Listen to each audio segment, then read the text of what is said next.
ఈ మధ్య కాలంలో ఏదైనా ట్రెండ్ అవుతుందా అంటే అది హీరో మల్టిపుల్ టాస్క్ చేయడం. అంటే అటు హీరో కానివ్వండి, హీరోయిన్స్ కానివ్వండి వాళ్ళ లైఫ్‌ని చూసుకుంటున్నారు. ఎక్కువగా చూసుకున్నట్లయితే హీరోకి ఎక్కువ లైఫ్ ఉంటుంది హీరోయిన్స్‌తో కంపేర్ చేస్తే. అంటే ఈ మధ్య కాలంలో హీరోయిన్స్ కూడా ఒక ప్రొడక్షన్ హౌస్ స్టార్ట్ చేయడం, వాళ్ళు నటిస్తూనే అటు ప్రొడక్షన్ ఉండడం ఇవన్నీ చూస్తూ ఉన్నాం. అట్ ది సేమ్ టైమ్ ఎప్పటినుంచో కూడా హీరోస్ ఏం చేస్తున్నారంటే వాళ్ళే ప్రొడక్షన్ హౌస్ సొంత బ్యానర్ పైన వాళ్ళే సినిమాలు నిర్మించుకుంటూ వాళ్ళే సినిమాలు యాక్ట్ చేస్తూ ఉంటారు. కానీ కాస్త డిఫరెంట్‌గా ఈ మధ్య సినిమాల్లో హీరోస్ వాళ్ళే స్వయంగా పాటలు పాడడం ఇవన్నీ కూడా చూస్తున్నాం. కానీ రామ్ పోతినేని సరికొత్తగా తానే సినిమాకు స్వీయ దర్శకత్వం వహిస్తూ తానే సినిమాలో నటిస్తున్నాడు.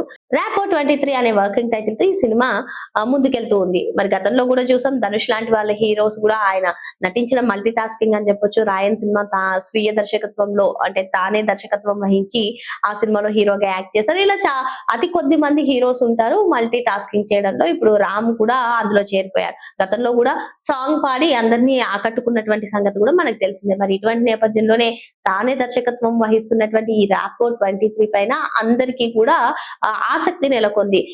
సో అంటే కెరీర్ లో కొంచెం తడబడుతున్నటువంటి టైంలో రామ్ కరెక్ట్ డెసిషన్ తీసుకున్నాడా, తానే దర్శకత్వం వహిస్తూ తానే యాక్ట్ చేయడం అంటూ కొందరు డౌట్స్ కూడా రేస్ చేశారు. ఏదేమైనప్పటికీ ఈ సినిమాపై అయితే ఆసక్తి నెలకొంది. అయితే ఇప్పుడు ఈ మూవీ నుంచి అంటే ర్యాపో 23 అనే టైటిల్ తో అనే వర్కింగ్ టైటిల్ తో ఏదైతే సినిమా రూపొందుతుందో దీని నుంచి ఒక క్రేజీ అప్డేట్ అయితే వచ్చేసింది. మూవీ టీం అధికారికంగా ఒక న్యూస్ ని అందరికీ తెలియజేసింది. అదేంటి అంటే ఈ సినిమాకి శామ్ సిఎస్ మ్యూజిక్ డైరెక్టర్ గా వ్యవహరించబోతున్నారని చెప్పి మూవీ టీం అధికారికంగా ప్రకటించింది. అంతేకాకుండా ఒక స్పెషల్ గ్లిమ్స్ కూడా విడుదల చేసింది.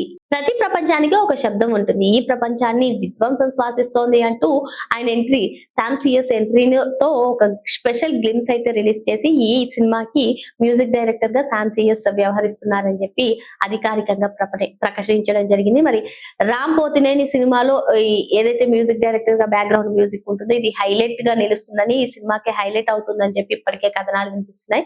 మరి ఏదేమైనా కానివ్వండి మూవీ టీం అధికారికంగా ప్రకటించింది. అటు స్వీయ దర్శకత్వం ప్లస్ యాక్ట్ చేయడం ఈ సినిమాపై అయితే భారీ అంచనాలు నెలకొన్నటువంటి టైంలో ఇలా మ్యూజిక్ డైరెక్టర్ అప్డేట్ సినిమా గురించి అప్డేట్ ఇచ్చి రామ్ అటు ఆయన ఫ్యాన్స్ ని సినీ ప్రేక్షకులకు కూడా అప్డేట్స్ ఇస్తూ ఫుల్ ఖుషి చేస్తున్నారని మనం చెప్పుకోవచ్చు.